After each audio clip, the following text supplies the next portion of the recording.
Good afternoon. I'm Matt Driskill, editor of Asian Aviation Magazine and AsianAviation.com. Today we are in conversation with Cyril Tetaz. Hope I pronounced that right.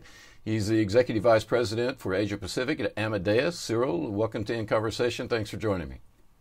Thanks a lot, Matt, for the invitation. I think it's a great way to start the year. First things first, yes, Happy New Year, Bonne année. I don't want to get too far out on front on things, but hopefully this year, 2021, is going to be better for airlines, not just in the region in Asia Pacific, but globally. Give us a quick recap of 2020 from the Amadeus perspective. Look, I think 2020 has been challenging for everybody, all of us as individual travelers and of course all the players in the travel space. And I think we started pretty quickly the year having to put a lot of resource and effort helping the customer, especially in Asia, manage mass cancellation, reaccommodation, disruptions. Of course, a lot of the process we support are automated, but the magnitude of the impact and the changes was so big that to really reinforce and strengthen a lot of those disruption management process, and that spread quickly to the rest of the world. So it was pretty tough beginning of the year. Our business model is transactional, as you probably know. So it means as well that when traffic or agency reservation go down, the cost for the airline go down, and that's a benefit to them. But the flip side is that we had a direct impact, of course, on the revenue. But I think there's no player that didn't have a direct impact on that revenue at the end of the day. I think we were all impacted. We all had to take measures. The good thing, in a way, in hindsight, is that most of our customers maintain their commitment on projects. And I think the teams remain very busy because those projects were and are around business transformation, tech transformation, digital transformation. And throughout 2020, there was a number of themes that started really emerging very strongly, and I think they are there to stay. So I think, in a way, COVID, if there's one positive thing with it, and 2020 has been a catalyst for change, right? And we'll talk about those themes, but just to give you an idea about what really came out very strongly. I think there was a lot of discussion around touchless airport and touchless connectivity. A lot of focus on stimulating demand as well, when and where routes reopen. And to do that, I mean, you have to be absolutely brutal and very focused on customer engagement through digital channels and digital touch points. I mean, and the last one, which I think was very interesting and in a way unexpected, is that when traffic started to resume, we totally lost any reference. And a lot of processes in the industry are built on historic data. Think about network planning, think about revenue management systems. They're all tuned using forecasts based on the past, but the past was irrelevant. So we had to work a lot with a number of customers and airlines to just try to reinvent the algorithm and build new algorithm based on machine learning and AI to actually rebuild the forecast as the demand ramped up. So it's just a few points or mentions about what we think has really changed in 2020 and a few themes that are probably there to stay. Yeah, we'll get into that in a minute, and I want to talk to you about, obviously, the technology and everything, because that's what Amadeus does. But let's also talk about the outlook for 2021. Things, last year when I was listening to all the webinars from IATA and AAPA and ACI World and all the other different associations and organizations, they were saying commercial traffic definitely won't hit pre-COVID levels before 2024. Yeah. But now, even though we have a vaccine, we have several vaccines that have been approved, and even though the rollout of the vaccine is starting to, it's hit a few road bumps or a few hiccups along the way, people are getting vaccinated. It seems to be, at this early stage, working okay. Do you think that changes the timeline for traffic levels and for your customers? It's so difficult to predict. I mean, one thing I learned from 2020 is you've got to better be careful with your forecast. No, I think there's been lots of back and forth, hot and cold. countries moving out and going back into lockdown. We've seen as well some countries, especially domestic market, actually going back to pretty decent level. I think China, end of last year, came back to pre-COVID level. In Japan, we saw domestic traffic reaching 60% roughly of previous year traffic. India was above 50%. Outside of Asia, in North America, I think we've seen a very strong willingness from people to travel. If you look at, I think the traffic number were there, but what's interesting is that around January, 46% of North American people were traveling. In December, it was 43% on top of mind. Okay, so you're not miles away for large domestic market. That said, I think we're very cautious and very humble when it comes to building forecasts. One thing we learned is in that environment, which is so fluid and so unpredictable, I mean, the one rule you must have is to be super quick at reacting when and where a market reopens. And that's a real challenge because the whole industry is built really on legacy processes and it's an ecosystem which is collaborative and complex to move, right? And we know that. But I think with COVID, I mean, it's very clear that we're going to have to work faster. We're going to have to move from a tech standpoint, to be specific, more towards agile process. And it's a move we're making as an IT and tech company. We're actually shifting 100% of our development towards safe and agile to have quarterly releases and accelerate the turnaround. I think the customer will have expectation for quicker turnaround as well on delivery. And we'll see, I think this is really a long-lasting change. No? And so difficult to predict, but the consequence is that we're going to have to work faster. And I think we're going to have to gear up, not only ourselves, but our partners as well, because it's a whole ecosystem of partnership working together on the tech side, work collaboratively to be quicker at delivering. Let's talk about the tech just really quickly, and then I want to ask you a couple of other questions, and then we'll get back into the tech after that. But one thing is that has come up recently is, and Qantas talked about this the other day, Alan Joyce down there. IATA has been talking about this. The Commons Project has been talking about this. But these so-called, when I started flying internationally, when I took my first overseas trip to Asia, I had the little yellow card that showed, that I had vaccines, yellow fever vaccination, and all the other vaccinations. And we're sort of returning to that, but digitally with the QR code. With IATA and the Commons Project, et cetera. Is that what we're going to see happening this year? And are companies like Amadeus getting involved in that, or are you just you kind of standing outside and watching what the other people do? Or is that something you're involved in?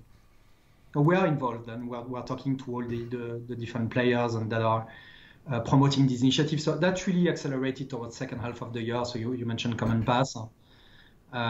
Which is a very good and interesting initiative, but Temasek as well, closer to us in Singapore, starting Travel Pass and or Safe Travel, and then Travel Pass was promoted and sponsored by IATA. So you have a number of initiatives out there. It's difficult at this stage to assess whether one will really emerge as the lead one, or if there will be conversion. So we're talking to everybody. When we talk to our airline customers, some have preference to work with Common Pass, others with IATA, and I think we need to test and try. I think that's the reality. So we're absolutely engaged with everybody. What all these initiatives have in common is a few things, just to keep it simple. The first thing is that we're going to have to connect in an ecosystem which is already relatively complex, new travel health body, new health players. Think about labs or authorized agent that can issue a Medicare certificate. So we're going to have to be able to actually identify that these agents are authorized, actually source and capture a Medicare, okay, through API or through other means. And we can let the traveler do this, or we can try to do this ourselves as a tech player to facilitate the work, okay? But that's one thing that needs to be done. And then another thing that needs to be done is we're going to have to maintain some level of automation throughout the process and throughout the travel chain when that Medicare has been captured. Because today, what the customers have done, if you go to the airport and travel, we're back to manual processes, okay? Because you need to bring your certificate from your authorized agency that you actually have done the PCR test or a rapid gen test, whatever is authorized by the government. In the future, you may have to bring the proof that you've been vaccinated. And all this is not automated.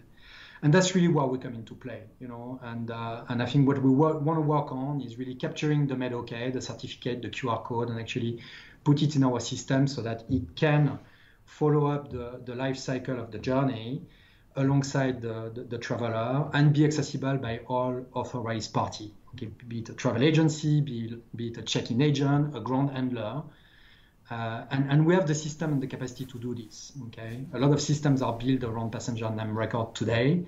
It's really about integrating those Med-OK or QR code in the passenger name record. So I think a lot of good initiatives are out there. I think we are absolutely motivated and keen to be instrumental to help bring automation in that process. Probably too early to tell which one will really emerge as the winner, if at all one will emerge. Right? Yeah, I mean, I like the Commons Pass because it's free. Yes. IATA wants to charge for everything or have the governments pay for it, but the Commons Pass is free, so I like free. Anyway, let me go back to what we were talking about as well about the future. I've been on more webinars and Zoom calls than I care to count when we talk about the return to travel. You mentioned domestic markets in China, Japan, the U.S., and there's a difference, though, between leisure travel and business travel. Business travel was one of the key drivers of expansion in the last few years since I've been covering the industry. The bean counters, though, the accountants at the corporations, from what I understand and from what I've been hearing, is that it doesn't make sense anymore if you're doing a deal with an overseas company. You're not going to fly over for 2 or 3 days if you can have those meetings online. I think that even though people have Zoom fatigue and they would rather be there in person and all of that, and we all know, I mean, I've lived in Asia long enough, you've lived in Asia long enough, that personal, but I think that applies everywhere. That personal touch, the face-to-face meeting is always preferred. But when you're in the initial stages or you're negotiating something or this or that, you can still accomplish a lot on Zoom or Skype as we're doing right now. Do you think that we're going to see more leisure travel return faster because there's that pent-up demand to see family? Or is business travel going to come back faster? What are your thoughts? Yeah, it's so fluid. It's difficult to draw, collateral or draw a judgment at that stage. I mean, let's look at the past. I mean, in the past, whenever there was a major crisis or disruption, business travel has always been more impacted than leisure, and always took 1 to 2 years to get back to the level. I'm talking about the 2008, 2010 crisis and even before. So I think this has been really the patterns we've observed. When we talk to business travel consultant and business management companies, and we interviewed, more than 100 C-level executives last year, and we issued a very interesting report. Yes, I think there will be some segment of business travel where there will be a bit more scrutiny, as you mentioned. But I think at the end of the day, there is willingness to travel, and for business as well. And we saw it as well. Last year, when and where borders were reopening, I mean, business travel was following up. It was not all leisure. Of course, leisure and point-to-point came first, but I think we've seen traction with business travel. What will change, however, so it's probably the type of travel, but the expectation from travelers and corporations and travel managers alike. When we interviewed those C-level executives from business management companies, 74% of them said that the key prerequisite and criteria is going to be duty of care and safety. Okay, and that comes beyond or above in terms of absolute criteria the cost, right? I think in the past there's been a lot of focus on streamlining, automating business travel so that the end-to-end travel cost and travel budget be under control. That's going to stay, but I think there will be an absolute focus on making sure people are safe and that the corporations know where people are and can manage their employees whenever they travel. So I think that's going to be number one priority. We learned as well that there is demand. I think definitely there is pent-up demand, and I think travel managers are looking and very much favoring bilateral approach and green lane type approach as we've been experiencing in Singapore or bubble. So I think there's still hope that this helps spur a bit business travel. Maybe not back to where it was, but I think certainly to a good level. Yeah, unfortunately, there's been some, I'd love to go to Hong Kong. I used to live there, and you did and all that, but because of the unpredictability and the outbreaks that have happened, I mean, those travel bubbles just aren't happening as fast as everybody would like. Let's talk, obviously. Tickets lined up. I mean, I took my tickets as well, and it was certainly a disappointment, but talking to airline executive, I think the demand was there. Yeah. I think the flights were sold out.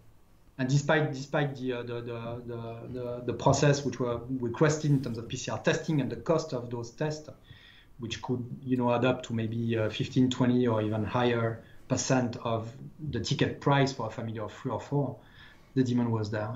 Yeah, absolutely. My son wanted to go. He wanted to go see his friends that he grew up with in Hong Kong. Obviously, Amadeus technology company. We've seen airlines, airports, everyone in the industry move to the touchless or contactless technology as a way to sort of improve traveler confidence. The industry, even when I sort of started covering the industry 5-6 years ago, it was headed in that direction anyway. The pandemic has sort of sped up that process.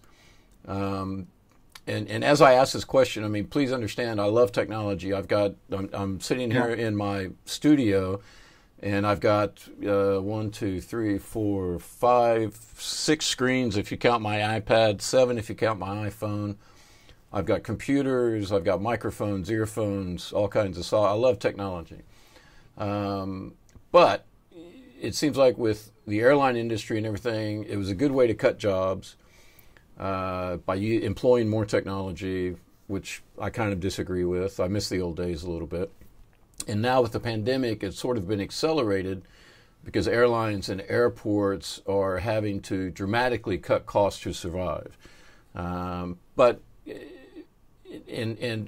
along with that, I mean, are we going to see airlines and airports and others employ more technology faster in the years ahead? Do they have the money for that?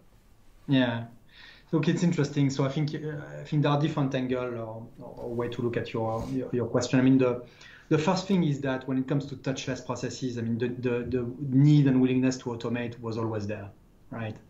But interestingly, when you take a global perspective, I mean, some regions were really underperforming, especially when it comes to check-in, for instance. Let's take one simple process. Asia was really ranking relatively low, in terms of percentage of the boarding pass issued through kiosk or digitally managed. We're talking about typically a 20 to 30% as opposed to over 50 or 60% in other parts of the world, typically the US or Europe. And it's a mix. There's a mix of reasons behind that. It's part to legacy processes, high touch culture. In some cases, government or regulatory requirements that commanded this. I think, again, COVID-19 and 2020 has been such a catalyst for change that I think everybody realizes we have to go past that. And there's been a big push and big focus, as I mentioned, on touchless process.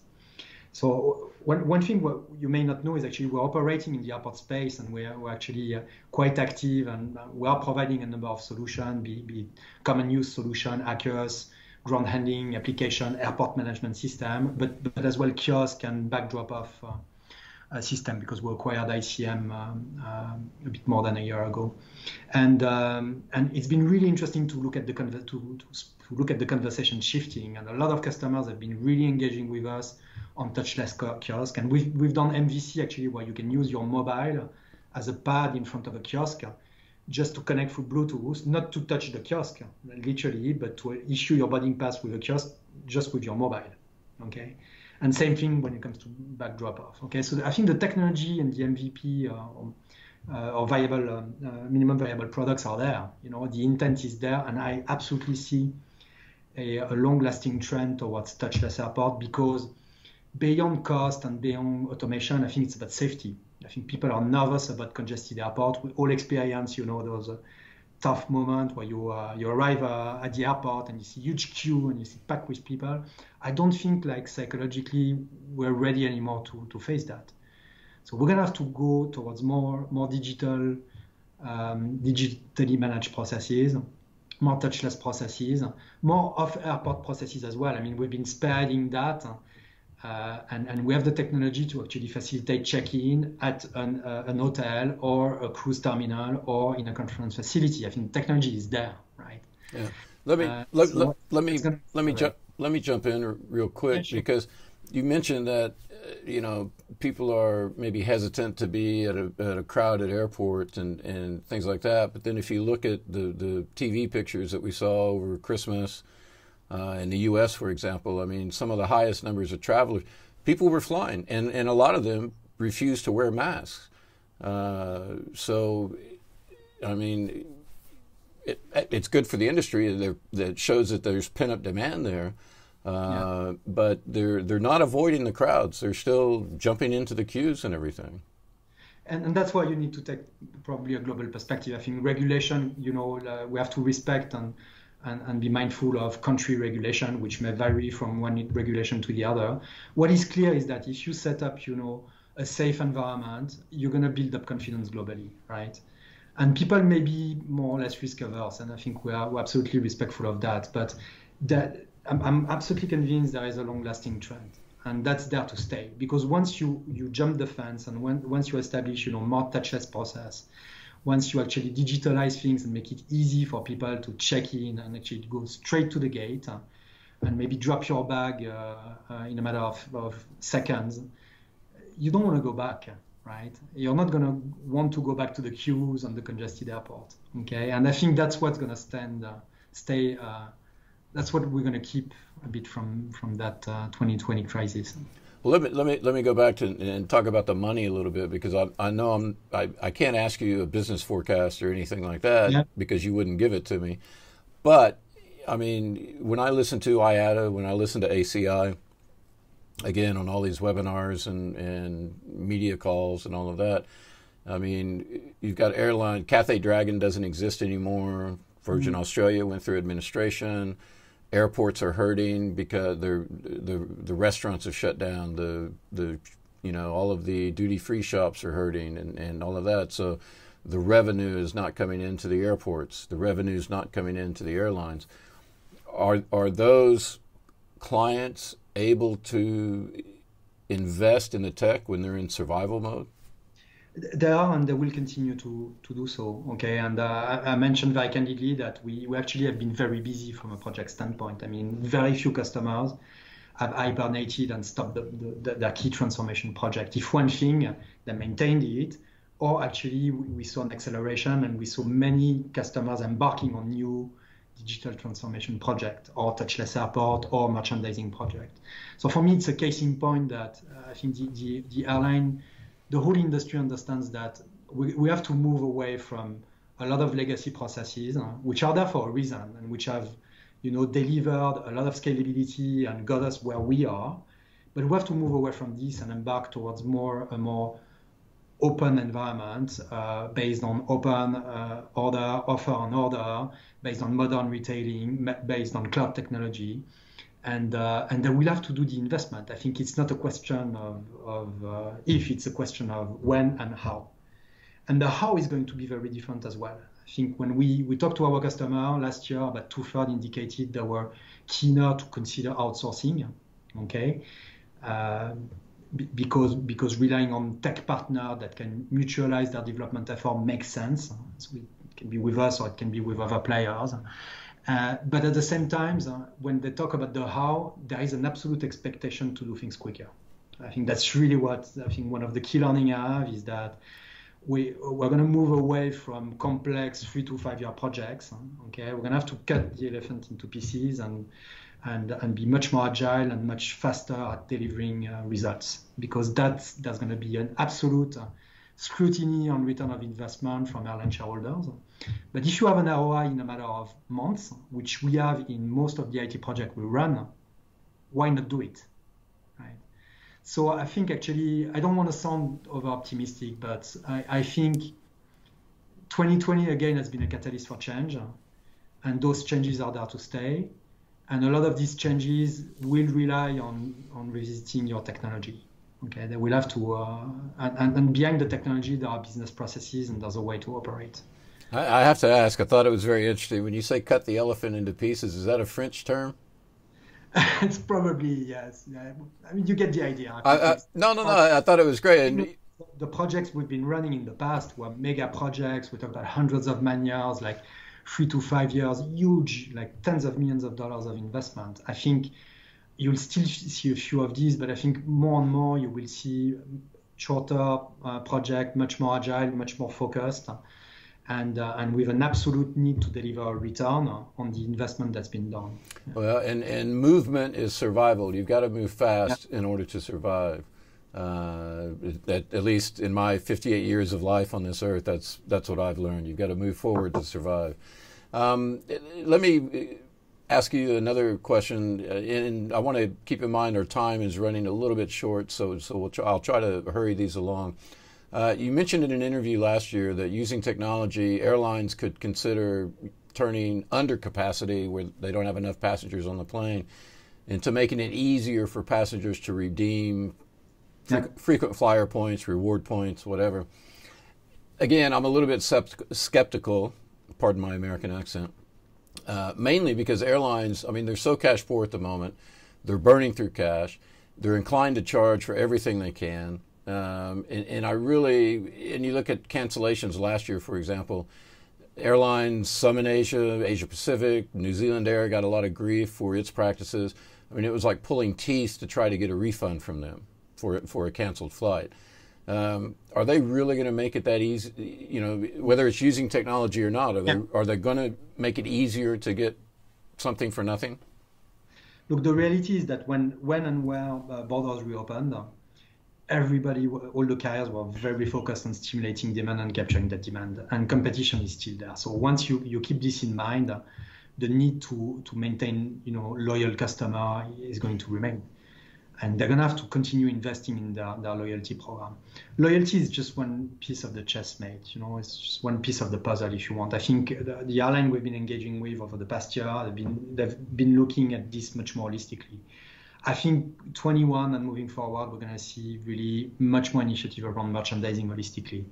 Okay, a lot of airlines have been piloting maybe promo codes or maybe ancillary services and groups of bundles and putting this into a more personalized and contextualized logic to be able to adjust the price of the package or the type of the bundle or your policy when it comes to miles, depending on who the customer and who the traveler is, right?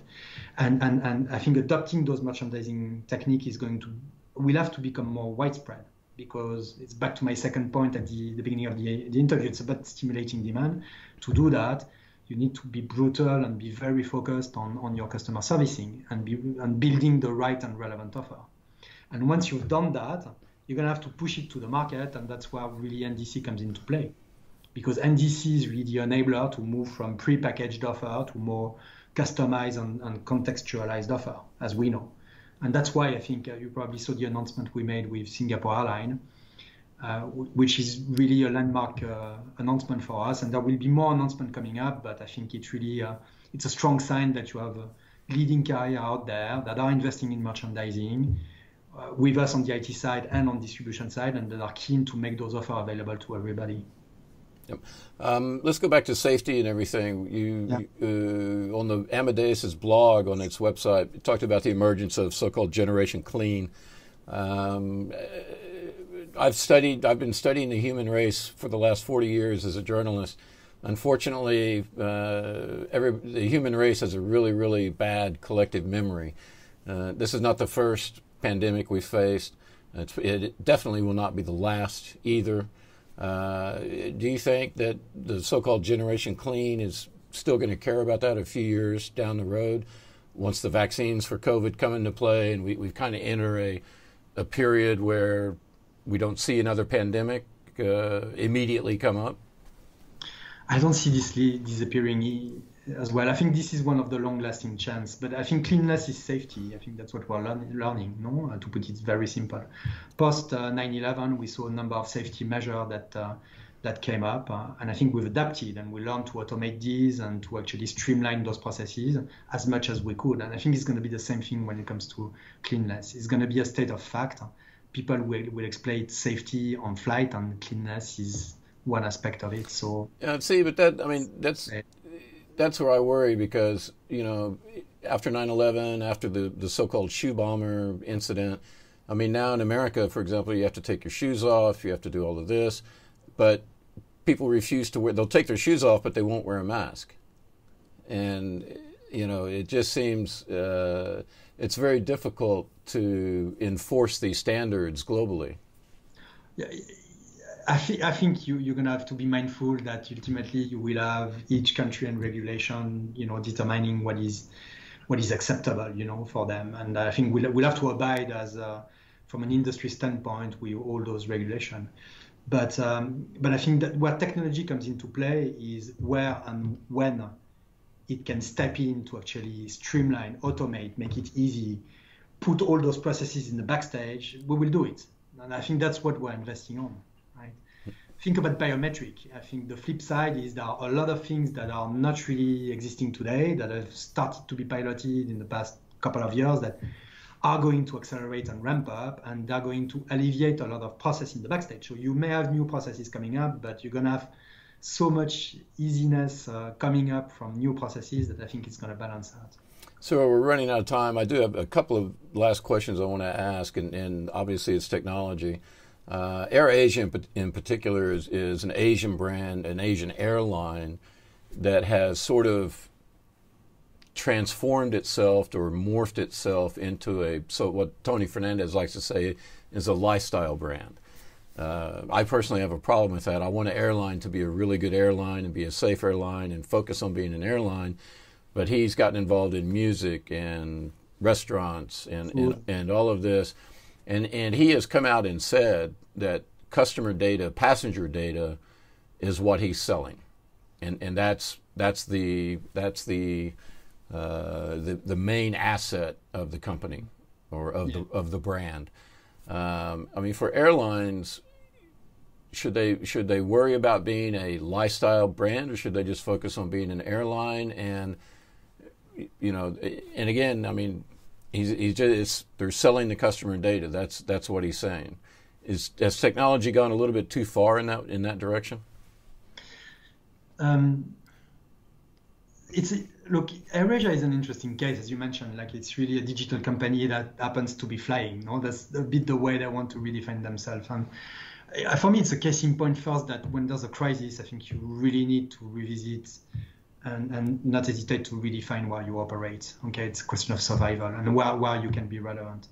I think what the AirAsia example tells us is that some companies will probably evolve in a space where the platform they operate, the data they collect, the sense they make of that data is going to be paramount to be able to shape offers. Okay, and with data, privacy requirements don't disappear. I mean, they never disappear. So they will have to do this in a way which is compliant with regulations. And I mean, we have regulations everywhere. Okay, GDPR in Europe, but I think each and every country has those regulations. So I would assume that this is not going to disappear.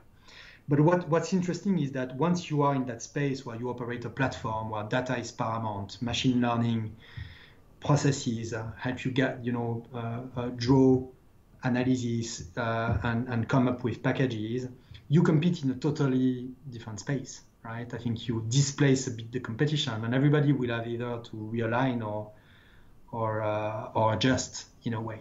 Okay, so I think you're going to see really airlines probably operating more as ecosystem of partnership and competing against other ecosystems of partnership, as opposed to brands and through their brands, but as opposed to the narrow image of their brand being an airline competing with another airline. I think it's going to be where we're heading. And interestingly speaking, from a tech standpoint, it's exactly where we're going. I mean, we're moving away from legacy process. We're moving towards an open platform which connects a number of partners, typically Adobe, Salesforce, Accenture, to our system, which is going to be more and more open, and which is going to move away from legacy and go towards modern retailing platform, typically offer and order type of processes. So I would hope we can support that type of change. Okay, Cyril, last question. We're running out of time. Finally, I always try to ask people about bright spots. Last year, it was hard to find any bright spots in the industry. Everybody was burning cash and canceling flights, borders were closed, et cetera, et cetera. Give us an idea of what you're looking forward to this year as sort of a bright spot for the industry. I think we need to remain optimistic. I think 2020 was tough, personally and for corporations in the travel space, but it shows as well quite a bit of resilience and adaptability from most of the players. Yes, there's been a lot of cash basically burnt, as you mentioned, but there's been cash which has been raised, which is a sign of confidence in the industry, if one thing, We've seen as well domestic market, as I mentioned, recovering. To a certain extent, so demand is there, and I think that's a cause for optimism. And finally, I think what's positive is, which is a bit the theme of that interview from my perspective, is that the changes we've seen in 2020, they are there to stay, and they are good changes. They are fundamentally positive changes for the industry, for the travelers. If we move more towards traveler centricity, leveraging digital channel, touchless processes, coming up with smarter algorithm to be able to manage demand and forgetting about past algorithm. I mean, these are good things. Okay, and I think we need to embrace that transformation, and I think we'll see more of that in 21. That's why I want to stay optimistic. Cyril Tetaz, Executive Vice President for Asia Pacific at Amadeus. Thanks for joining me in conversation. Thanks very much, Matt.